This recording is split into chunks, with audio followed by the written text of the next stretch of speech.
કે જાબડિયા ગામમાં ભાઈ ગબ્બરભાઈ ને એમના કાકા અને એમના ભાઈ જાબડિયા ગામની ગામ સમિતિ સાથે વાર્તાલાપ કરી અને ગામ સમિતિ સમક્ષ માફી માંગે કે ગામ સમિતિને વિનંતી કરે અને ગામ સમિતિને તાલુકા સમિતિ બંને ભેગા થઈ અને ગબ્બરભાઈના પરિવારનો નિર્ણય જે હશે નિર્ણય લેશે એ નિર્ણયને અમે સહમતિ આપી છે એવું આજે જાહેર કરીએ। ઠાકોર સમાજનું બંધારણ અને બંધારણ પછી જે વિવાદ થયો, ડીજેના મુદ્દે સૌથી વધારે વિવાદ થયો। ગબ્બર ઠાકોર, અર્જુન ઠાકોરે ડીજે વગાડ્યું। એના સિવાય પાટણથી એક ઘટના સામે આવી કે જેમાં એક માતાજીનો કાર્યક્રમ હતો અને ગરબામાં ડીજે વાગ્યા। એના પછી જેણે કાર્યક્રમનું આયોજન કર્યું હતું એ ભાઈએ માફી માંગી લીધી। એમના ઉપર દંડ ફટકારવામાં આવ્યો, 1,51,000નો એ દંડ એમણે સ્વીકાર્યો અને હવે સમાજને આપવાના પણ છે। સમાજ એનું સામાજિક કાર્યોમાં, શિક્ષણમાં વાપરશે એવી વાત ગઈકાલે કરવામાં આવી છે। પાટણમાં બેઠક મળી હતી અને બેઠકમાં ઠાકોર સમાજના મોટાભાગના આગેવાનો, નેતાઓ બધા હાજર હતા। લવિંગજી ઠાકોરથી લઈને અલગ અલગ નેતાઓ ત્યાં હાજર હતા। અમૃતજી ઠાકોર ત્યાં હતા અને અમૃતજી ઠાકોર જ્યારે ભાષણ આપી રહ્યા હતા, બોલી રહ્યા હતા, ત્યારે એમણે એવું કહ્યું કે આ ભાઈએ માફી માંગી લીધી છે, એમને જે દંડ થયો છે એમણે સ્વીકારી લીધું છે।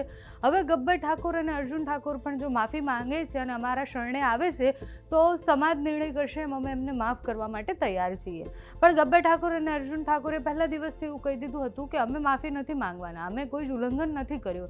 એમની સાથે વિક્રમ ઠાકોર પણ આવ્યા।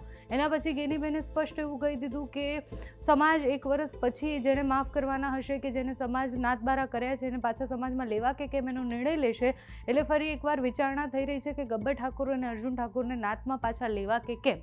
હવે એક માણસને જ્યારે દંડ આપી અને પછી એમને નાતમાં લેવામાં આવે છે ત્યારે બીજા બહુ જ બધા લોકો પ્રશ્ન કરી રહ્યા છે। ગઈકાલે એ સભા જ્યારે થઈ, જ્યારે આગેવાનો ત્યાં ભેગા થયા હતા, ત્યાં સ્થાનિક ઠાકોર સમાજના લોકો પણ હતા। એ બધાએ હોબાળો પણ કર્યો હતો કે આટલો બધો દંડ તો કેવી રીતના કોઈ આપે? આમ તો હું બી ડીજે વગાડી લઉં ને પછી દંડ આપી દઉં તો કેમનું ચાલે?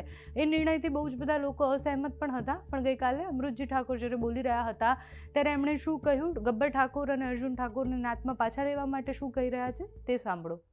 સમાજના સૌ વરિષ્ઠ આગેવાનો અને 3 જિલ્લામાંથી પધારેલ ક્ષત્રિય ઠાકોર સમાજના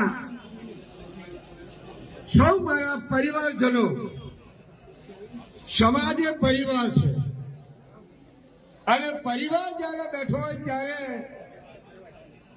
ક્યાંક સહમતિ ન આવે પણ પરિવારમાં સહમતિ આવી જાય એ પણ ભૂમિકા આપણા સૌની છે।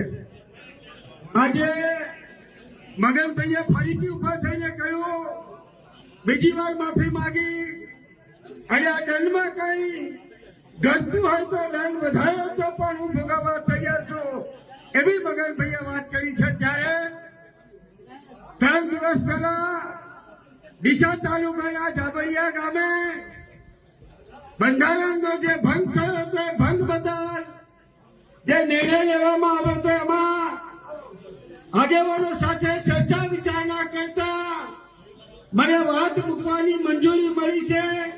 ત્યારે સમાજ સમક્ષ વાત મૂકું છું કે જાબડિયા ગામમાં ભાઈ ગબ્બરભાઈ ને એમના કાકા અને એમના ભાઈ જાબડિયા ગામની ગામ સમિતિ સાથે વાર્તાલાપ કરી અને ગામ સમિતિ સમક્ષ માફી માંગે કે ગામ સમિતિને વિનંતી કરે અને ગામ સમિતિને તાલુકા સમિતિ બંને ભેગા થઈ અને ગબ્બરભાઈના પરિવારનો નિર્ણય જે હશે નિર્ણય લેશે એ નિર્ણયને અમે સહમતિ આપી છે એવું આજે જાહેર કરીએ।